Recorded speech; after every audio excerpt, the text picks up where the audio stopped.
चले जी, P3 component जो है, जो ए लेवल्स का कंपोनेंट P3 है 9709 का, उसमें सिलेबस में P1 की नॉलेज अज्यूम्ड है, तो आपको P1 की नॉलेज पूरी पता होनी चाहिए। P3 सिलेबस में सबसे पहला टॉपिक है, उसका नाम है एलजेब्रा। एलजेब्रा को मैंने 4 ब्रॉड टाइप्स में तोड़ा हुआ है, सिलेबस नहीं तोड़ा हुआ है। तो उसमें पहली टाइप जो है वो है modulus functions, absolute value functions. तो एलजेब्रा द फर्स्ट सिलेबस के 9 टॉपिक्स हैं P3 में, उसमें सबसे पहला टॉपिक है एलजेब्रा। उसकी पहली जो टाइप है वो है एब्सोल्यूट वैल्यू फंक्शंस। तो आज उसका स्टार्ट लेते हैं इंशाल्लाह, उसको समझते हैं। छोटी सी कैटेगरी है, बहुत बड़ी नहीं है इंशाल्लाह, जितना भी कवर कर सकते हैं इंशाल्लाह उसको मैं एलैबोरेट करके आपको समझाता हूँ। तो let's start. Absolute value functions, what is the meaning of absolute value? Absolute value का क्या मतलब है? अच्छा, जब हम एएस में कोऑर्डिनेट ज्योमेट्री किया करते थे P1 के अंदर, तो आपने एक फॉर्मूला पढ़ा था जिसको दरअसल कोई लोग इसको हीरोज फॉर्मूला भी कहते हैं, हमने भी कहा होगा, कहते हैं, लेकिन इसको सही में शू लेस फॉर्मूला कहा जाता है, जिसमें हम कोऑर्डिनेट्स लिखते हैं ना, x1 y1 x2 y2 x3 y3 x, और फिर अगर ट्राइंगल है तो x1 y1 रिपीट हो जाएगा, और अगर कोऑर्डिनेट है तो पहले x4 y4 आएगा, फिर x1 y1 रिपीट हो जाएगा। तो ये फॉर्मूला शू लेस फॉर्मूला कहते हैं, इसको हीरोज फॉर्मूला भी कहते हैं। वैसे आप देखेंगे तो हीरोज फॉर्मूला के नाम से कोई और फॉर्मूला भी नेट पे नजर आ रहे होंगे, तो इसको नॉर्मली शूलेस फॉर्मूला कहा जाता है। तो शूलेस फॉर्मूला हो या हीरोज फॉर्मूला, जो भी कहना हो, उसके अंदर हमने एक बात सीखी थी कि अगर लेट सपोज मॉडल्स के अंदर -50 आ रहा है, तो एरिया तो नेगेटिव हो नहीं सकता, तो आपके पास हाफ इंटू 50 हो जाता था। तो आपको एएस से इतनी बात जरूर पता है कि मॉड्यूलस के अंदर अगर एक नेगेटिव नंबर हो तो बाहर आके क्या हो जाता है? पॉजिटिव हो जाता है। तो इसको इस तरह से याद करवाया कि मॉड्यूलस समझने एक मशीन है, इस मशीन में अगर पॉजिटिव नंबर डाला जाए तो वो एज इट इज बाहर आ जाता है, पॉजिटिव नंबर पॉजिटिव ही बाहर आ जाता है।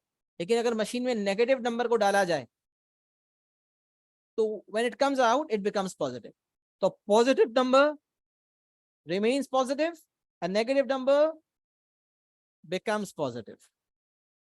सवाल ये पैदा होता है कि ये मॉड्यूलस का बात समझ में आ गई सर, मॉड्यूलस ऑफ 5 करेंगे तो आंसर 5 आएगा, और मॉड्यूलस ऑफ -5 करेंगे तो भी 5 आएगा। ये एब्सोल्यूट वैल्यू का क्या मतलब है? What is the meaning of absolute value? तो मॉड्यूलस का दूसरा नाम एब्सोल्यूट वैल्यू है। अच्छा, एब्सोल्यूट वैल्यू की डेफिनेशन क्या लिखी है मैं आपको बताता हूँ। एब्सोल्यूट वैल्यू जो है, एब्सोल्यूट वैल्यू, इसकी जो डेफिनेशन किताबों में लिखी है ना, वो डेफिनेशन है absolute value is a value, is absolute value is the distance from origin. Absolute value जो है वो क्या है भाई? वो डिस्टेंस फ्रॉम ओरिजिन है। तो लेट सपोज अगर मैं यहां पर एक ओरिजिन मार्क करूं, let suppose if I mark origin, then one value is -5 and one value is +5. So if I ask you, tell me the distance of 5 from origin, you will say the distance is 5. And I will ask you, tell me what is the distance of -5 from 0, from the origin, you will say 5.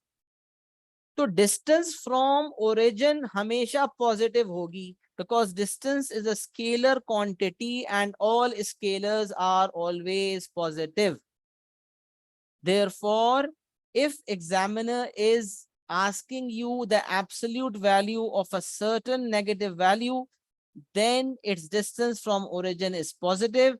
That is why its absolute value will be positive. तो ये जो दो लाइनें बनी हुई होती हैं, इसका मतलब है एब्सोल्यूट वैल्यू। इसके अंदर -10 अगर लिख दूंगा तो इसका मतलब एग्जामिनर कह रहा है एब्सोल्यूट वैल्यू ऑफ -10 निकालो। तो absolute value of -10 is equals to 10। Absolute value of -10 is equals to 10। तो इसका मतलब कोई भी वैल्यू जो है मॉडल से बाहर आने के बाद क्या हो जाती है भाई? पॉजिटिव हो जाती है। ये शॉर्टकट है। असल कॉन्सेप्ट क्या है? डिस्टेंस फ्रॉम ओरिजिन किसी भी नेगेटिव वैल्यू का पॉजिटिव होती है, दैट इज व्हाई हम उसको पॉजिटिव लिखते हैं। आसानी के लिए क्या है कि जब ये मॉडुलस का साइन नजर आएगा, अगर अंदर पॉजिटिव नंबर होगा बाहर आके पॉजिटिव रहेगा, अगर अंदर नेगेटिव नंबर होगा तो बाहर आके पॉजिटिव हो जाएगा। मॉडुलस एक मशीन है जो नेगेटिव नंबर को पॉजिटिव में कन्वर्ट कर देती है। यहां तक मेरे ख्याल से बात बिल्कुल क्लियर और वाजे हो गई। आगे एग्जाम्पल में कह रहे हैं सोल्व। अब थोड़ा समझते हैं कि एब्सोल्यूट वैल्यू फंक्शंस। जब फंक्शंस की बात आती है इसका मतलब वेरिएबल्स इन्वॉल्व हो रहे हैं। तो if we are talking about absolute value functions, इसका मतलब वेरिएबल एक्स जो है वो इन्वॉल्व हो जाएगा। तो अब ऐसे फंक्शन जिसके जिसके अंदर मॉडुलस हो, वेरिएबल हो और साथ साथ मॉडुलस हो, ऐसे इक्वेशंस को कैसे सॉल्व करते हैं, सवाल ये पैदा होता है। तो अब इसको समझने के लिए ये सोचें कि अब आप सोच सकते हैं कि यार x-3 में x की क्या वैल्यू होगी कि जब उस पर मॉडुलस लगा होगा तो आंसर 7 आया होगा। तो आप खुद भी सोच सकते हैं कि यार एक वैल्यू x की ऐसी होगी कि जिसकी वजह से मॉडुलस के अंदर एक नेगेटिव नंबर आए और बाहर आके पॉजिटिव हो जाए, -7 आए बाहर आके +7 बन जाए।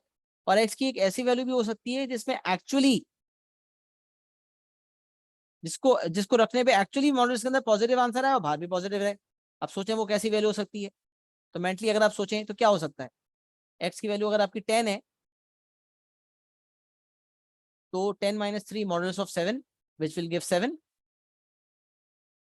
और अगर x की जगह आ गया -4 तो -4-3 मॉडुलस के अंदर आ गया -7 विच विल ऑल्सो गिव 7। तो यहां से पता चला x की वैल्यू कैन ईदर बी -4 और the value of x can be 10। ये दो पॉसिबल वैल्यूज ऑफ x हो सकती है। ये आप डायरेक्ट दे दिया आपने बगैर किसी वर्किंग के। सवाल वर्किंग कैसे की जाए, वर्किंग कैसे की जाए। तो working modulus equations and inequalities दोनों के लिए बता रहा हूं। इक्वेशंस में तो मसला नहीं होता, अगर आप मॉडल्स हटाएंगे तो प्लस माइनस आप किसी भी तरफ लगा सकते हैं, दूसरी तरफ भी लगा सकते हैं कि x-3 इक्वल टू +-7, या जहां से मॉडल्स हटाया वहां भी लगा सकते हैं। बट जब इनइक्वालिटीज को डील करना होता है तो मैं हमेशा सिखाता हूं कि जहां से मॉडल्स हटाया गया वहीं प्लस माइनस लगाएं। तो कंसिस्टेंसी को बरकरार रखने के लिए एक बात मैं अभी से बता देता हूं। देखिए कुछ चीजें कहीं वैलिड होती हैं, कुछ चीजें कहीं वैलिड होती हैं। मैं आपको कंफ्यूजन में डालना नहीं चाहता, इसलिए मैं मेंशन जरूर कर देता हूं, लेकिन अल्टीमेटली बाद में वही बताता हूं जो हमेशा एप्लीकेबल है। तो यहां पर याद रख लें ये बात, जब भी मॉडुलस इक्वेशन को सॉल्व करना है और सिर्फ सिंगल साइड मॉडुलस है। अच्छा, मॉडुलस इनइक्वालिटीज के 3 केसेस हैं, अभी हम इक्वेशन को सॉल्व कर रहे हैं, सही है। और ऐसा इक्वेशन इक्वेशन में आपको पता है इक्वल टू का साइन होता है, इनइक्वालिटी में या तो ग्रेटर देन होगा या ग्रेटर देन इक्वल टू होगा, या लेस देन होगा या लेस देन इक्वल टू होगा। अभी मॉडुलस इनइक्वालिटीज के 3 केसेस आपको मैं पढ़ाऊंगा इंशाल्लाह। इक्वेशन इनइक्वालिटीज दोनों के 3 केसेस जिस तरह के एग्जामिनेशन में आते हैं। इनइक्वालिटीज का फोकस एग्जामिनर का ज्यादा है, अक्सर 4 या 5 नंबर का इस कैटेगरी से सवाल आता है। तो ये आप बहुत अच्छी तरह इंशाल्लाह आपको तीनों केसेस बताऊंगा। पहले इस इक्वेशन को देख लेते हैं।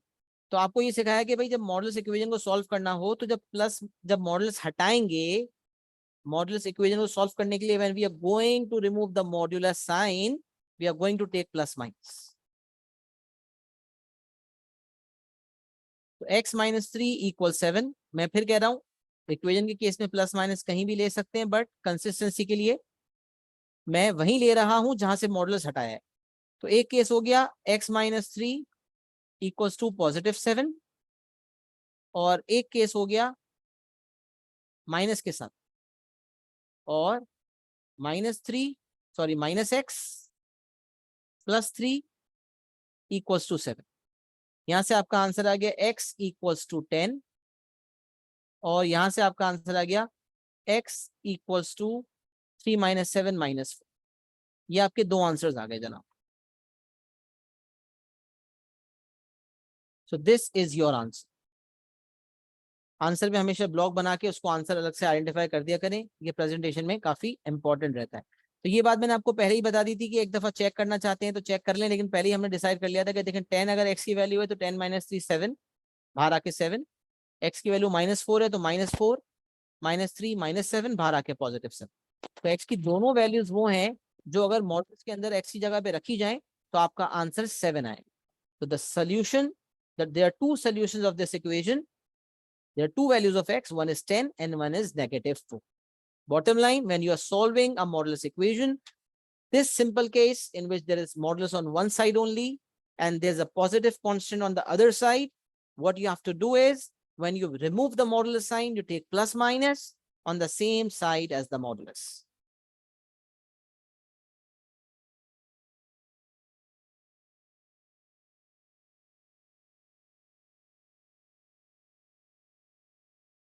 सही जी, ये एग्जाम्पल हमारा मुकम्मल हो गया। क्लैरिटी है यहाँ तक? All good.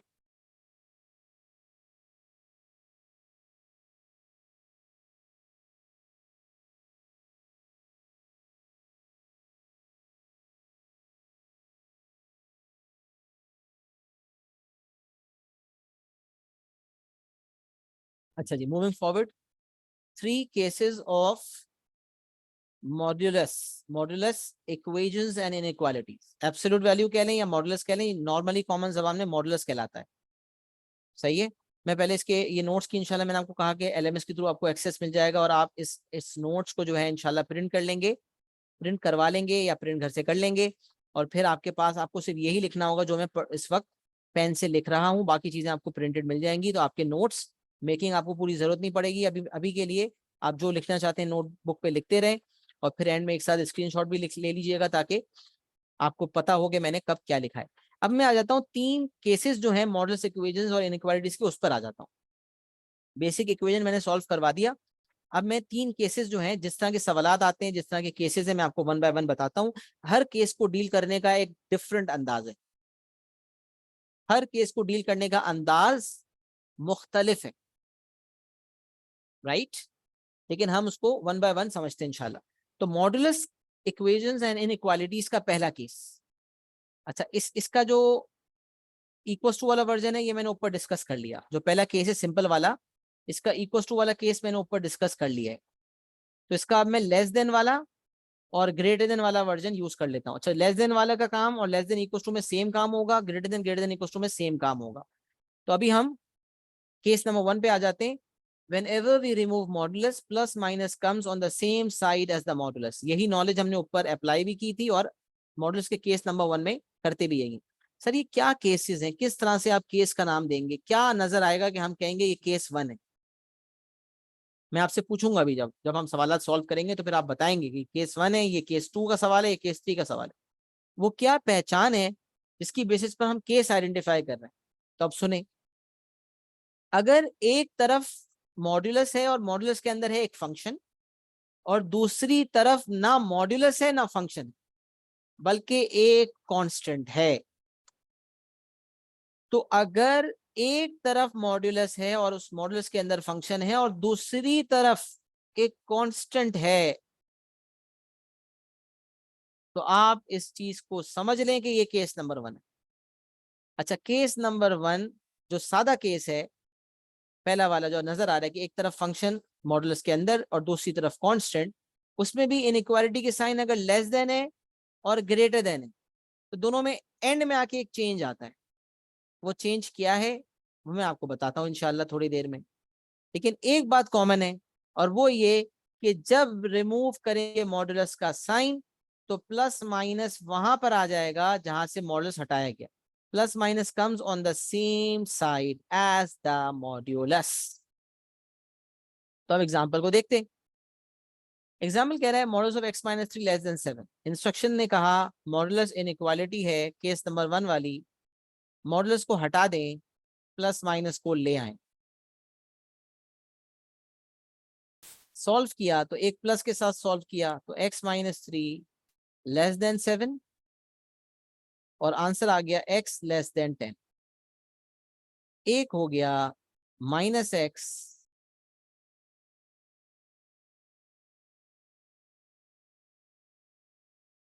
थोड़ा सा हमें इसको डिसिप्लिन अंदाज में सॉल्व करना होगा ताकि हमारे पास वर्किंग स्पेस ज़ाया ना हो। और दूसरा जो हमारा केस है वो है minus x plus 3 is less than 7।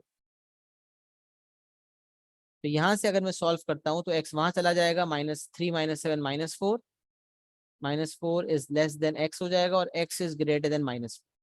अच्छा, अब बच्चा क्या करता है कि दोनों आंसर दे देता है। तो यहाँ पर एक बात और याद रखें, इस पहले वाले केस में आंसर देने के लिए सबसे पहले नंबर लाइन बनाएं। अच्छा, ये एक बात यहाँ पर लिखी हुई है, इसको मैं एंड में रिविजिट करता हूँ क्योंकि ये सिलेबस में लिखा हुआ है, P3 के सिलेबस में ये एग्जामिनर ने लिखा हुआ है और ये रट्टा है। मतलब रट्टे से मुराद एग्जामिनर कह रहा है कि जब लेस देन वाला केस होगा तो इस तरह से आंसर दिया जाएगा। ये चीज ग्रेटर देन के लिए नहीं है, खाली लेस देन के लिए। तो ये मैं एंड में बताऊंगा क्योंकि मैं रट्टे से ज्यादा इंपॉर्टेंट जो है वो इंपॉर्टेंस कॉन्सेप्ट को देता हूँ। तो x माइनस 3 जो है वो लेस देन 7 है, x लेस देन 10 हो गया।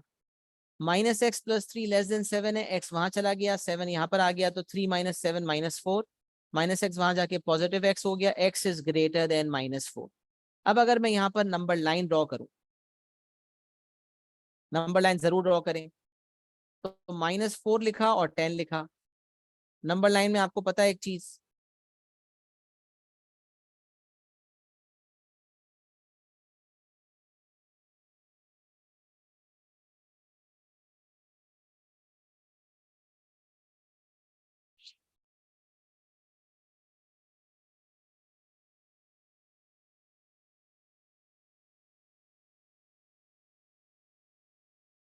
अच्छा जी, अब देखें, यहाँ आपको नजर आ रहा है कि जब आपने नंबर लाइन बनाई तो x is greater than minus 4 का मतलब माइनस 4 से राइट, लेस देन 10 का मतलब 10 से लेफ्ट। तो जब आप केस नंबर 1 मॉडुलस इनइक्वालिटीज का डील कर रहे हो, क्योंकि ये नंबर लाइन वगैरह तो इनइक्वालिटीज में जरूरत होती है ना, इक्वेशन तो बहुत सिंपल होते हैं, इनइक्वालिटी समझेंगे तो इक्वेशन का तो मसला ही नहीं है। तो अगर मैं मॉडुलस इक्वेशंस या इनइक्वालिटीज की बात करूं, और इस वक्त मैं स्पेसिफिकली मॉडुलस इनइक्वालिटी की केस नंबर 1 की बात कर रहा हूं, तो अगर ये सादा केस नंबर 1 है जिसके अंदर एक तरफ फंक्शन के अंदर एक तरफ फंक्शन है मॉडुलस के अंदर और दूसरी तरफ है कांस्टेंट, तो ऐसे केस में आपने आंसर्स निकालने हैं और नंबर लाइन बनानी है। और अगर नंबर लाइन बनाने के बाद जो आपको नजर आ रहा है कि दोनों के दरमियान कुछ ओवरलैपिंग रीजन है, तो आपका आंसर फिर वही ओवरलैपिंग रीजन होगा। मतलब किसी ने अगर कह दिया x लेस देन 10 और x ग्रेटर देन माइनस 4, तो इट वोंट वर्क, ये सही आंसर नहीं होगा। क्योंकि सोचे तो सही, x ग्रेटर देन माइनस 4 का मतलब ये सब कुछ, लेस देन 10 का मतलब ये सब कुछ, तो ये पॉजिटिव इन्फिनिटी तक जा रहा है, ये नेगेटिव इन्फिनिटी तक जा रहा है, बचा क्या? इसका तो मतलब है आंसर हो गया x belongs to real number. कोई बंदा कहता है कि x ग्रेटर देन माइनस 4 है और x लेस देन 10 भी है, तो इसका मतलब दरअसल वो ये कह रहा है कि x belongs to real number है, कि भाई x की कोई भी वैल्यू डाल दो, ये वाली इनइक्वालिटी हमेशा वैलिड होगी। तो ये तो गलत हो जाएगा मामला, दिस इज नॉट राइट। तो इसका मतलब ये है कि केस नंबर 1 जिसके थ्रू मैं सॉल्व करवा रहा हूं, वैसे तो स्क्वायरिंग बोथ साइड से भी सॉल्व होता है।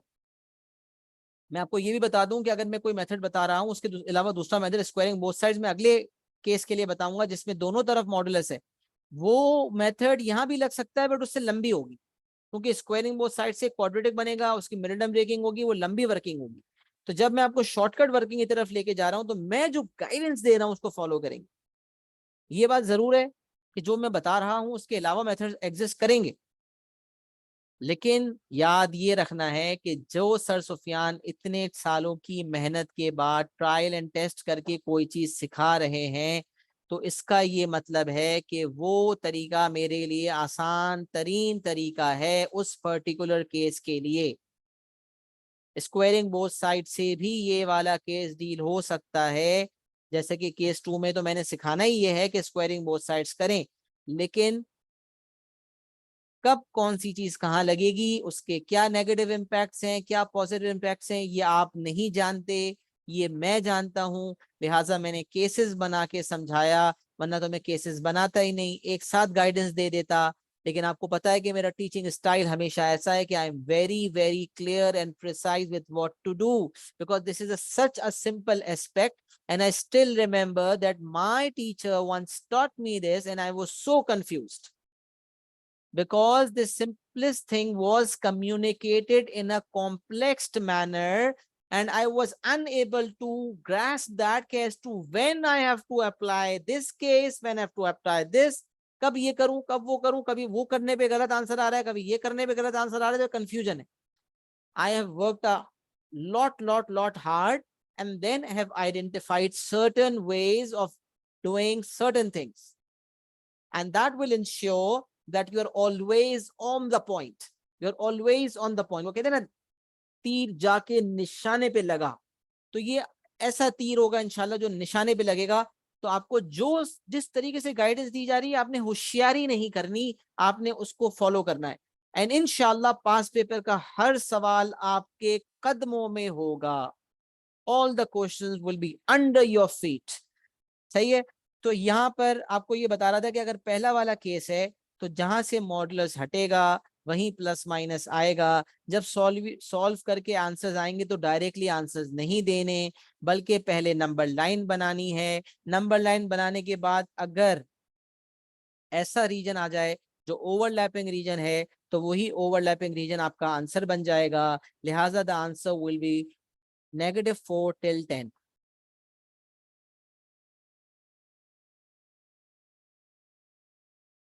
x is greater than -4 and less than 10, so this will be your answer। ये आपका आंसर हो जाएगा जनाब। तो केस नंबर 1 का जो पहला एग्जांपल है जिसमें लेस देन इनइक्वालिटी थी, वो मैं आपके सामने ले आया। अच्छा, इसी तरह अगर आप केस नंबर 2 को सॉल्व करते हैं, केस नंबर 1 के एग्जांपल नंबर 2 को सॉल्व करते हैं, जिसमें लेस देन की जगह खाली एक ही चेंज है, बस लेस देन की जगह ग्रेटर देन। तो आप जब सॉल्व करने जाएंगे तो यहाँ पर सारी वर्किंग वही रहेगी, बट एंड में आपका आंसर आ रहा होगा, देख भी लें, बल्कि मैं दोबारा सॉल्व कर लेता हूँ, कंफ्यूजन ना हो। प्लस के साथ x-3 greater than 7 will give you x is greater than 10, और माइनस के साथ जब सॉल्व करेंगे x -x + 3 greater than 7 and x is less than -4, ये आपका आंसर आएगा। अब आप नंबर लाइन बनाने जाएंगे।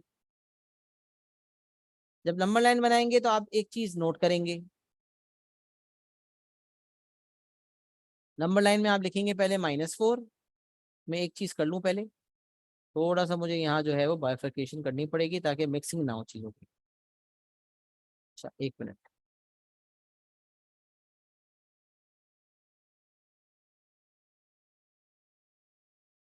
एक और काम भी हो सकता है वैसे, अगर करना चाहूं मैं तो।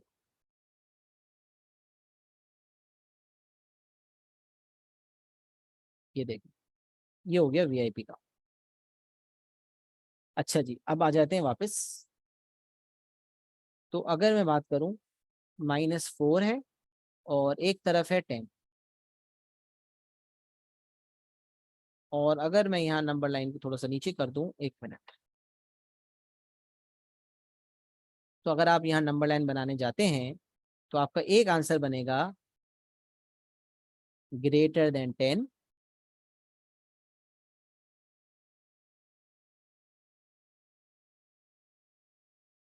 छोड़ें, इसके बगैर ही बना लेता हूँ। एक होगा आंसर >10 और एक आंसर होगा <<- 4। अब देखें, यहां जब नंबर लाइन बनाई तो आपने एक चीज नोट की कि यहाँ पर तो कोई ओवरलैपिंग रीजन है ही नहीं, there is no overlapping region over here. अब क्या करें आप, तो जब ओवरलैपिंग रीजन नहीं है तो जो आपके आंसर हैं दोनों के दोनों दे दें। यहाँ तो मसला क्या हो रहा था कि अगर दोनों आंसर दे देते तो answer x belongs to real number हो जाता, बट यहाँ पर तो ऐसा कुछ नहीं है, ये वाला तो वैसे भी छुट रहा है।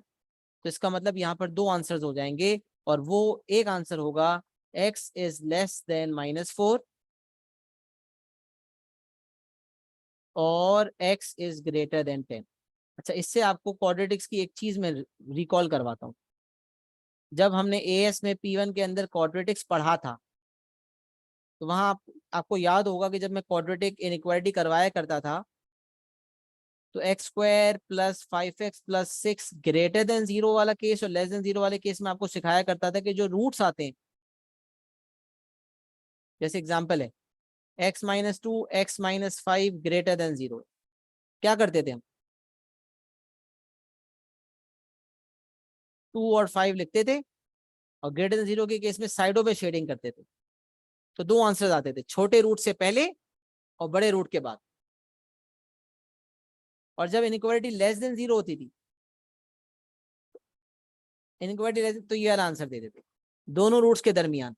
तो यहाँ भी देखिए कॉमन पॉइंट है, ये चीज कॉमन है, यहाँ पर याद रखने का तरीका भी हो गया कि जब ये केस नंबर 1 में लेस देन होगा, लेस देन की साइन होगी, तो आपकी जो दो रूट्स आ रहे हैं आंसर उनके दरमियान होगा।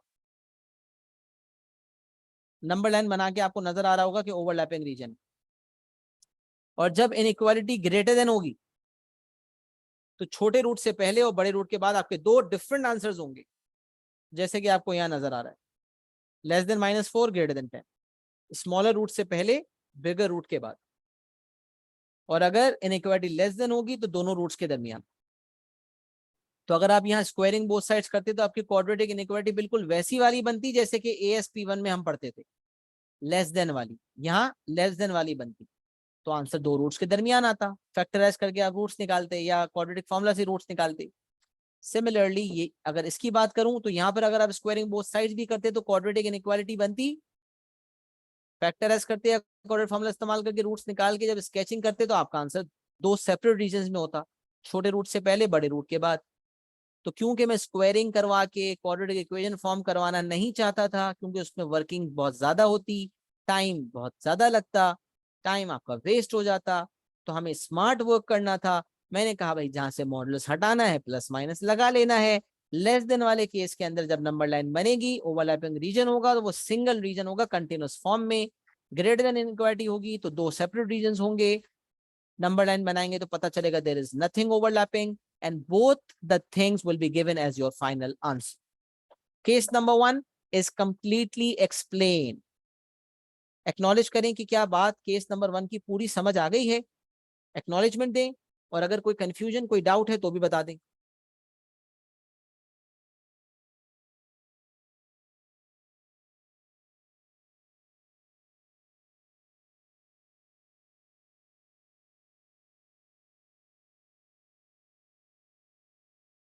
चलिए अल्हम्दुलिल्लाह, यहाँ तक अगर कुछ कॉपी करना है ये कि स्क्रीनशॉट वगैरह ले लें, आपने लिखा तो होगा यकीनन, नहीं तो फिर भी स्क्रीनशॉट एक साथ ले लें।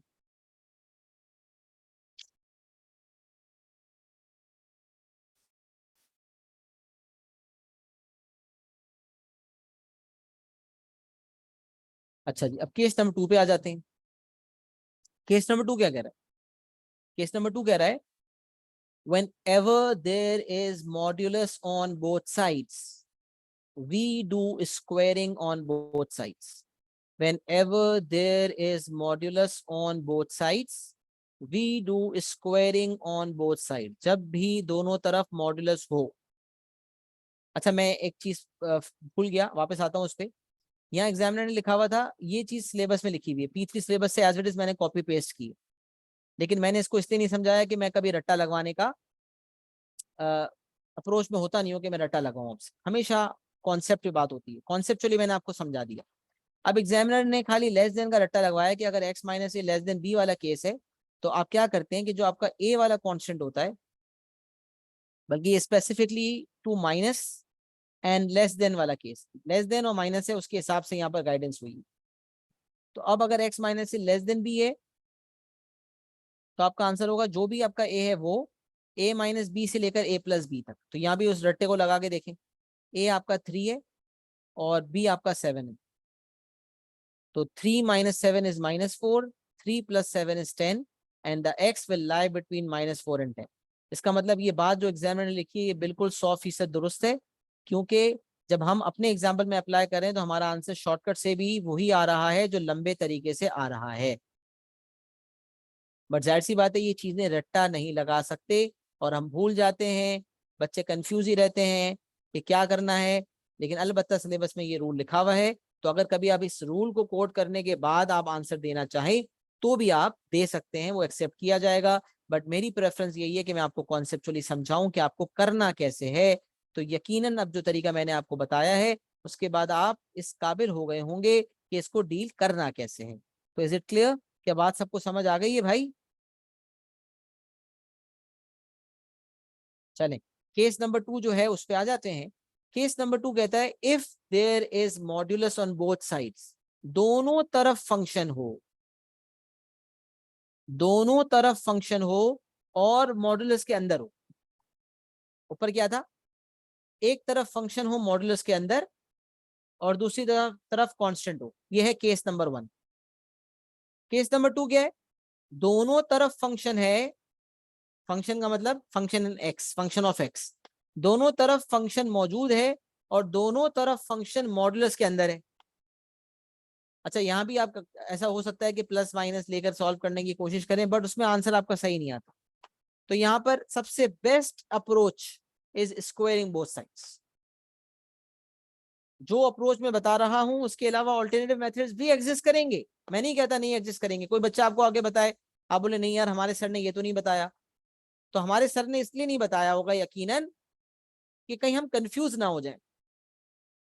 मैं आपको हर सवाल को हर तरीके से करके बता दूंगा, आप बोलेंगे सर हम तो कंफ्यूज हो गए कब क्या करना है। तो मैं आपको बिल्कुल स्पेसिफिकली कह रहा हूं, जब ये हो तो ये करना है, जब ये हो तो ये करना है। केस नंबर 1 में मैंने आपको सिखाया मॉडल्स हटाएंगे, प्लस माइनस वहां पर लगाएंगे जहां मॉडल्स हटा होगा। अब यहां पर अगर वो वाले लगाने की कोशिश करें तो सवाल आएगा सर प्लस माइनस कहाँ लगाएं, मॉडल्स तो दोनों तरफ है। दोनों तरफ से मॉडुलस हटाएंगे तो दोनों तरफ प्लस माइनस लाएंगे तो 4 केसेस बन जाएंगे, तो कैसे सॉल्व होगा, तो घूम जाएंगे। तो घुमाना ही तो नहीं है भाई, अपने बच्चों को, प्यारे प्यारे नन्हे मुन्ने बच्चों को घुमाना ही तो नहीं है, उनको कॉन्सेप्ट देना है। वो कॉन्सेप्ट ये है कि जब दोनों तरफ मॉडुलस हो तो आपने स्क्वायरिंग बोथ साइड्स करनी। अच्छा अब एक मसला यहाँ पर क्या होता है, जब स्क्वायर रूट होता है और अब स्क्वायरिंग करते हैं ना, तो स्क्वायर और स्क्वायर रूट कट जाते हैं। लेकिन जब दोनों तरफ मॉडुलस हो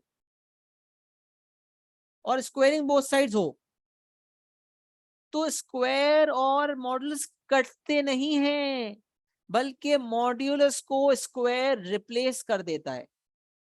the squaring both sides when we are doing it simply replaces the modulus sign. जो स्क्वायर का करना है वो मॉड्यूलस को क्या कर देता है, वो मॉड्यूलस को रिप्लेस कर देता है। तो अब यहां पर मैं क्या करूंगा, अब मैं स्क्वायरिंग बोथ साइड्स करता हूं ना, तो ये हो जाएगा x माइनस ए whole square less than x minus B whole square. तो स्क्वायरिंग करने की वजह से, जब मैंने स्क्वायरिंग बोथ साइड्स किया तो उसकी वजह से मॉडुलस दोनों तरफ से हट गया और स्क्वायर का साइन आ गया। तो सर अगर मॉडुलस नहीं होता और मैं स्क्वायरिंग बोथ साइड्स करता तो भी यही होता, तो मॉडुलस होने की वजह से भी यही है, तो फिर क्या चेंज, कोई चेंज नहीं। तो सर ऐसा कर क्यों रहे हैं, ऐसा इसलिए कर रहे हैं बेटा कि मॉडुलस का जो काम है वो ये है कि वो अंदर की नेगेटिविटी को खत्म करके पॉजिटिव में कन्वर्ट मार देता है। तो स्क्वायर का भी तो यही काम है, अगर -2 का होल स्क्वायर करते हैं तो बाहर आके +4 ही तो आता है। तो यहां से पता चला कि मॉडुलस जो काम करता था पॉजिटिव करने वाला, वो काम स्क्वायर भी कर रहा है। तो मॉडुलस इक्वेशन जब सॉल्व करना हो, टाइप नंबर 2 हो जिसमें दोनों तरफ मॉडुलस हो, तो सबसे आसान तरीका ये है कि आप दोनों तरफ के मॉडुलस को रिप्लेस कर दें दोनों तरफ के स्क्वायर्स। स्क्वायरिंग बोथ साइड्स करेंगे, दोनों तरफ से मॉडुलस हट जाएगा, दोनों तरफ स्क्वायर आ जाएगा। उसके बाद क्या करेंगे, x माइनस ए होल स्क्वायर एक्सपैंड होगा, x minus B whole square expand होगा, दोनों को एक तरफ लेकर आएंगे, एक क्वाड्रेटिक इनइक्वालिटी बनेगी, और क्वाड्रेटिक इनइक्वालिटी को बिल्कुल उसी तरह से सॉल्व करेंगे जैसे ASP1 में किया करते थे। अब यहाँ मैंने नोट्स के अंदर कोई एग्जांपल इनकॉर्पोरेट क्योंकि नहीं किया हुआ, तो यहाँ मैंने रेफरेंस दिया हुआ कि इसका एक एग्जांपल पास पेपर से करवाता हूँ, तो आ जाए वो सवाल हाथों हाथ कर लेते हैं। ये आ गया आपका वो सवाल। केस नंबर 2 का जो सवाल हमें पास पेपर में मिलता है, दैट इज क्वेश्चन नंबर 2, जो कि अभी हम सॉल्व करने जा रहे हैं। अच्छा अब ये क्वेश्चन नंबर 2 मॉडुलस का ऐसा सवाल है जिसके अंदर एक अननोन कांस्टेंट ए भी इन्वॉल्व है। तो इसके अंदर कुछ सवाल ऐसे होते हैं जिसमें अननोन कांस्टेंट नहीं होता, वो और सिंपल टू डील होते हैं, जैसे ये वाला सवाल है जिसमें है ये केस नंबर 2, क्योंकि दोनों तरफ मॉडुलस है, बस मॉडुलस के अलावा एक और एडिशनल कांस्टेंट है, उससे कोई फर्क नहीं पड़ता क्योंकि जब स्क्वायरिंग बोथ साइड्स करते हैं तो ये कांस्टेंट भी स्क्वायर हो जाता है। और ये वो गलती है जो बच्चे अक्सर करते भी हैं। अक्सर बच्चे स्क्वायरिंग बोथ साइड्स करने पे मॉडुलस को हटा के स्क्वायर तो लगा देते हैं, लेकिन ये जो बेचारा नन्ना मुन्ना सा कांस्टेंट है इसको स्क्वायर करना भूल जाते हैं। तो ये गलती आपने नहीं करनी। अच्छा अब मैं क्वेश्चन 3 सॉल्व करवाऊं तो भी सही, क्वेश्चन 2 सॉल्व करवाऊं तो भी सही, दोनों सेम है, बस एक फर्क है कि यहाँ पर कोई अननोन कांस्टेंट इन्वॉल्व नहीं है, इसलिए आंसर जो है एक्स का आ रहा है बगैर ए की इन्वॉल्वमेंट के। लेकिन ऊपर अगर आप देखें तो यहाँ पर अननोन कांस्टेंट ए इन्वॉल्व है, इसलिए आंसर जो है वो ए की इन्वॉल्वमेंट के साथ आ रहा है। तो अगर हम क्वेश्चन नंबर 2 करना सीख जाएंगे तो ऐसे तमाम सवालात खुद ब खुद हमारे कदमों में होंगे इंशाल्लाह। तो हम क्वेश्चन नंबर 2 सॉल्व करते हैं। दोनों तरफ मॉडुलस था तो इंस्ट्रक्शन थी स्क्वायरिंग बोथ साइड्स। तो सबसे पहले लिखें आप, एग्जामिनर को भी तो बताया ना करना क्या चाहते हैं। अरे भाई करना क्या चाहते हैं, अरे भाई कहना क्या चाहते हैं? स्क्वेयरिंग बोथ साइड्स लिखें भाई, लिख दें, स्पेसिफिकली लिख दें कि क्या करना चाहते हैं, स्क्वायर करना चाहते हैं। अच्छा, स्क्वायर और मॉडुलस कटते नहीं है, बल्कि मॉडुलस स्क्वायर मॉडुलस को रिप्लेस कर देता है। तो यहाँ पर मैं x+3a का होल स्क्वायर ग्रेटर देन 2 का स्क्वायर 4, ये करना भूलना नहीं है आपने, ये अक्सर बच्चे भूल जाते हैं। तो 2 को 4 कर दिया और x-2a का होल स्क्वायर। अब इसको अब एक्सपैंड करें, ये हो जाएगा x square plus 2 3 6, 6ax plus 3a का होल स्क्वायर 9a स्क्वायर। ये चीज होपफुली आप भूले नहीं होंगे, ओ लेवल से चीज आई हुई है। दो टर्म्स प्लस या माइनस हो रहे हो, स्क्वायर हो रहा हो, तो a plus B whole square या a minus B whole square की तरह खुलता है। तो यहाँ पर a square plus 2ab plus b square, ये एक्सपैंड हो गया, greater than 4x square minus 4ax plus 4a square, X square minus 4ax plus 4a square. अब आप क्या करेंगे, अब आपने क्या करना है, अब आप इक्वेशन को सॉल्व करने के लिए सिंप्लीफिकेशन करेंगे, सबको एक तरफ लेकर आएंगे। ये हो जाएगा 4x स्क्वायर, ये हो जाएगा 16ax minus 16ax plus 16a square. अब जो है आप अगर देखें सबको एक तरफ लेकर आए, सबको एक तरफ लेकर आएंगे तो 4x square minus x square हो जाएगा 3x square minus 16ax minus 6ax हो जाएगा माइनस 22ax और 16a square minus 9a square हो जाएगा प्लस 7a स्क्वायर और इनइक्वालिटी हो जाएगी लेस देन 0। अच्छा, इसमें बेसिक गलती हो सकती है, देखिए मैंने क्या किया, इन सबको मैंने वहां शिफ्ट किया। सर ऐसा क्यों किया, इन सबको भी मैं यहाँ शिफ्ट कर सकता था, ये मैंने इसलिए किया ताकि एक्स स्क्वायर का कोएफिशिएंट पॉजिटिव रहे। तो रिकॉल करें, जब मैंने एएस में P1 में क्वाड्रेटिक इनइक्वालिटी को सॉल्व करना सिखाया था, तो हमेशा एक बात मैं बताया करता था कि whenever you are solving a quadratic inequality, make sure that the coefficient of x square is positive. If it is negative, multiply the entire inequality by a negative sign and convert it into a positive coefficient of x square, and during this process the inequality sign will also be reversed. उस दौरान inequality की sign भी less than 0 से greater than 0 में तब्दील हो जाएगी। तो यहाँ पर अगर मैं इस पूरे राइट वाले कंटेंट को लेफ्ट पर लेकर आता तो इनइक्वालिटी की साइन मुझे चेंज करनी पड़ती है एंड में माइनस से मल्टीप्लाई करके। मैंने कहा ऐसा करने से बेहतर ये था कि एक्स स्क्वायर और 4x स्क्वायर को देखकर मैंने फैसला किया कि जो एक्स स्क्वायर का कोएफिशिएंट छोटा वाला है उसको शिफ्ट करता हूँ। तो अब इस पूरे को मैंने वहां शिफ्ट किया, तो यहाँ ये वाला साइन अपनी जगह बरकरार रहा और इस तरफ पूरी चीज हटने के बाद यहाँ पर आ जाएगा 0। तो देखें इनइक्वालिटी का साइन 0 की तरफ होता, तो मैंने यही किया कि मैंने उसको सब वहां ले जाया। 4 - 1 3 minus 16 minus 6 minus 22 plus 16 minus 9 plus 7 और इनइक्वालिटी का साइन 0 की तरफ है, तो अभी भी 0 की तरफ ही, लेस देन 0। दरअसल ये पूरी चीज जो है वो राइट साइड पर थी और 0 लेफ्ट साइड पर था, लेकिन मैंने अदर वे राउंड लिखने की वजह से सब उलट कर दिया। मेरे ख्याल से ये स्टेप समझ में आ रहा है। मैं ये भी कर सकता था, अगर मैं यहाँ ना करता तो मैं यूं लिखता इसको, इस पूरी चीज को मैं वहां ले गया, इनइक्वालिटी एज इट इज रह गई, तो ये सीन हो गया। तो 0 इज ग्रेटर देन दिस या फिर this entire thing is less than 0। Ultimately आप देखें दोनों सूरतों में 0 की तरफ ही इनइक्वालिटी का साइन, तो इसलिए मैंने इस तरह से लिखा। थर्ड स्टेप के बाद से रिपीट ही तो कर रहा हूँ बेटा, थर्ड स्टेप के बाद से नेट प्रॉब्लम हो गई थी, चले कोई बात नहीं, मैं फिर भी रिपीट कर देता हूँ। थर्ड स्टेप जो है उसके अंदर आप देख सकते हैं कि ये सारी चीज मैंने वहां शिफ्ट कर दी। शिफ्ट करने की वजह ये थी कि एक्स स्क्वायर के कोएफिशिएंट को पॉजिटिव रखना था, वरना मुझे पॉजिटिव बाद में, अगर मैं राइट वाले को लेफ्ट पे शिफ्ट करता तो coefficient of x square negative आता, उसको पॉजिटिव बनाने के लिए मुझे नेगेटिव से मल्टीप्लाई करना पड़ जाता। तो इससे अवॉइड करने के लिए मैंने इस पूरी चीज को जब राइट पे भेजा तो ये मेरे पास नेट ऑफ होके बचा और इनइक्वालिटी की साइन यहीं रह गई और जीरो यहाँ रह गया। तो इस तरह से लिखने के बजाय मैंने इस तरह से लिख दिया कि अगर मैं इस तरह लिखता तो भी इनइक्वालिटी की तरफ इनइक्वालिटी की साइन जीरो की तरफ होती, मतलब जो इनइक्वालिटी का मुंह है वो जीरो की तरफ होता कि जीरो को खाने लगाइए। पैकमैन खेला होगा ना, पैकमैन खेलते थे बचपन में, पता नहीं आपने खेला नहीं खेला। तो वो पैकमैन भागता था हमारे पीछे और खा जाता था।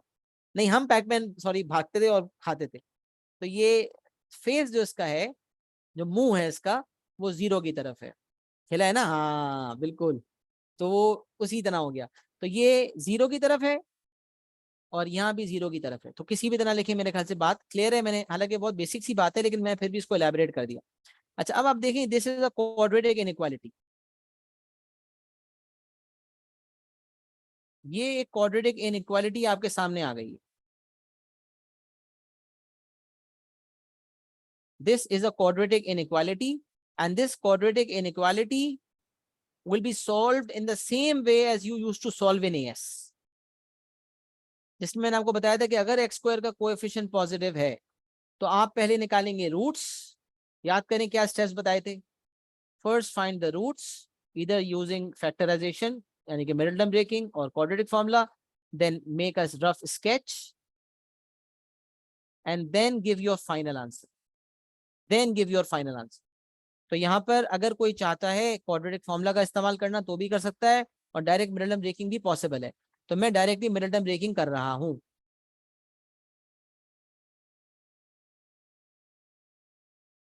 मिडल टर्म ब्रेकिंग के लिए फर्स्ट टर्म को लास्ट टर्म से मल्टीप्लाई करते हैं। तो 3x² इंटू 7a², 3 7 21, क्या हो जाएगा ये 21a²x² हो जाएगा। उसके बाद इसके दो ऐसे फैक्टर्स जिसको ऐड सब्ट्रैक्ट करूं तो मिडिल टर्म आए। तो मैंने डिसाइड कर लिया 21 1 जा, तो 21 और 1। तो यहाँ बीच में माइनस चाहिए तो दोनों को माइनस दे दें। तो -21ax एंड -1ax। -1ax को सिर्फ -ax लिखेंगे हम। इसको हम फॉलो करते हैं यहाँ पर 3x² minus 21ax -ax plus 7a² is less than 0। यहाँ से अगर मैं 3x को कॉमन ले लूंगा तो विल गेट x -7a। इसी तरह यहाँ मैं -a को कॉमन लूंगा तो ये बन जाएगा x -7a।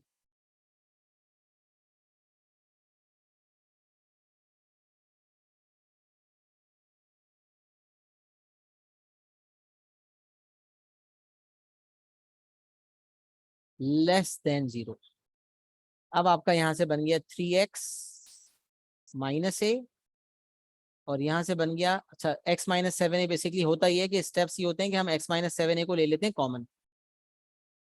तो x -7a जब कॉमन लेते हैं तो x -7a और 3x -a, x -7a common लिया तो 3x -a हो गया। This is less than 0। अब x के दो आंसर्स आएंगे। आपको ये भी बताया कि रूट्स निकालने के लिए आप इक्वेट टू 0 करते हैं।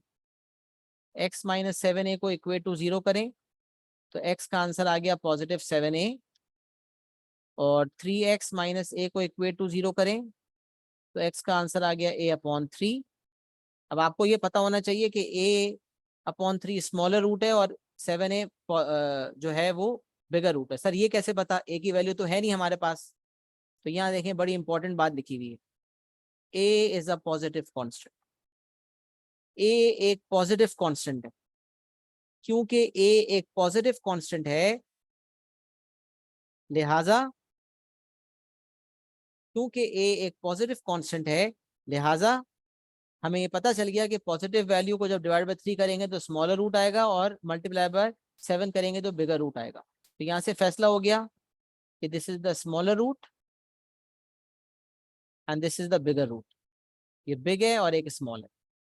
और फिर आपको इनइक्वालिटी का तरीका पता है कि अगर आपकी इनइक्वालिटी साइन लेस देन 0 है तो आपको स्केचिंग करना सिखाई थी कि भाई आप स्केचिंग कर लें रफ सा। रफ सी स्केचिंग करने का सिखाया था। और एक आपका स्मॉलर रूट आएगा पहले a/3 और बिगर रूट आपका आएगा 7a। लेस देन 0 का मतलब है कि एक्स एक्सिस से नीचे शेडिंग होती है, बिलो द एक्स एक्सिस, और आंसर कंटिन्यूस फॉर्म में दिया जाता है। तो यहां से जो आपका फाइनल आंसर बनेगा that is x lies between a/3 and 7a. This will be your final answer. ये आपका फाइनल आंसर हो जाएगा। सही है जी, ये आपका फाइनल आंसर हो जाएगा। Squaring both side. तो अब क्या मेथडोलॉजी क्या है, एक दफा मैं रिव्यू करवा दूं। जब दोनों तरफ मॉडुलस हो तो स्क्वायरिंग बोथ साइड्स करते हैं। स्क्वायरिंग बोथ साइड जब आपने किया तो मॉडुलस को स्क्वायर ने रिप्लेस कर दिया, जो कांस्टेंट मॉडुलस के बाहर था वो स्क्वायर हो गया। आपने दोनों की तरफ एक्सपेंशंस की, जहां जिस तरफ एक्स स्क्वायर का कोएफिशिएंट कम था उस पूरी साइड को शिफ्ट किया, क्वाड्रेटिक इनइक्वालिटी बनी। क्वाड्रेटिक इनइक्वालिटी में एएस के स्टेप्स को रिकॉल किया, जिसमें पहले निकालते हैं रूट्स, जो क्वाड्रेटिक फॉर्मूला की मदद से भी निकल सकते थे और फैक्टराइजेशन की मदद से भी निकल सकते थे। मैंने फैक्टराइज करके निकाल लिया।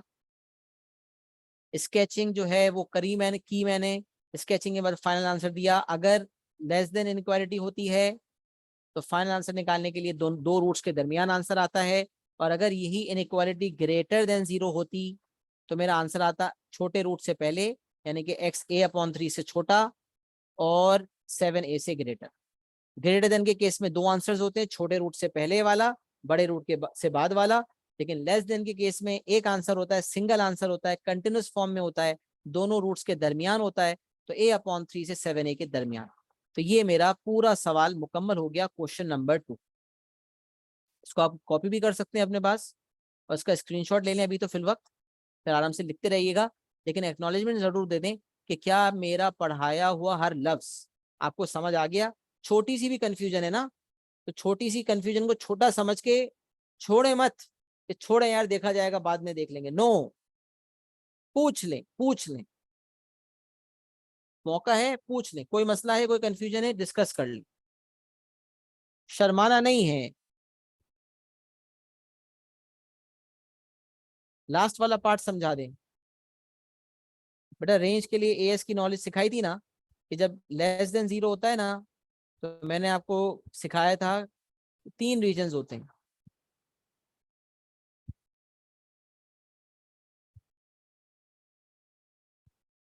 एक मिनट मुझे दे, मैं रिकॉल करवाता हूँ। 3 रीजन्स होते हैं जनाब, प्लस, माइनस और प्लस। तो जब इनइक्वालिटी ग्रेटर देन 0 होती है, above the X axis Y positive होता है और below the X axis Y negative होता है। तो अगर अभी कभी हमारी इनइक्वालिटी लेस देन 0 है ना, तो ये वाला रीजन मेरा आंसर बनेगा, और ये वाला जो रूट है ये मेरा स्मॉलर रूट है और ये वाला रूट मेरा बिगर रूट है।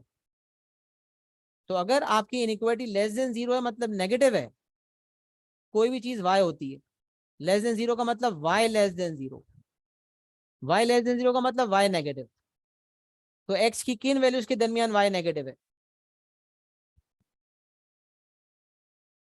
a/3 से 7a के दरमियान। तो ये मैंने आंसर दे दिया। बट अगर मेरी इनइक्वालिटी लेस देन 0 के बजाय ग्रेटर देन 0 होती, तो इसका मतलब y ग्रेटर देन 0 है, और y ग्रेटर देन 0 का मतलब y पॉजिटिव है। तो x की किन वैल्यूज पे y पॉजिटिव है? एक यहाँ पॉजिटिव है y और एक यहाँ पॉजिटिव है। तो इसका मतलब स्मॉलर रूट से पहले पॉजिटिव है, बिगर रूट के बाद पॉजिटिव है। तो ऐसे केस में मैं आंसर देता x is less than a/3 और x is greater than 7a। जो आंसर दिया हुआ था वो नहीं देता, बल्कि ये आंसर देता। कब देता? अगर इनइक्वालिटी जो है वो लेस देन की 0 के बजाय ग्रेटर देन 0 होती तो बस ये याद रखना है, 3 रीजन होते हैं, पॉजिटिव, नेगेटिव, पॉजिटिव। अगर इनइक्वालिटी पॉजिटिव है तो 2 आंसर्स स्मॉलर रूट से पहले, बिगर रूट के बाद, दोनों अलग अलग रीजन को टारगेट कर रहे होंगे। और अगर लेस देन 0 है तो नेगेटिव रीजन को टारगेट करना है। Negative region one single region होता है, लिहाजा नेगेटिव इनइक्वालिटी जब हो लेस देन 0 वाली, तो वन सिंगल आंसर देते हैं कंटिन्यूस फॉर्म में, छोटे रूट से बड़े रूट के दरमियान।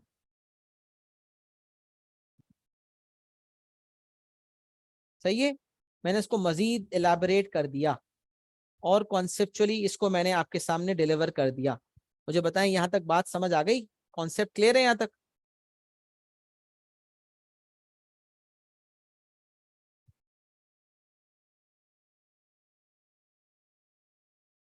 चलिए स्क्रीनशॉट भी ले लें।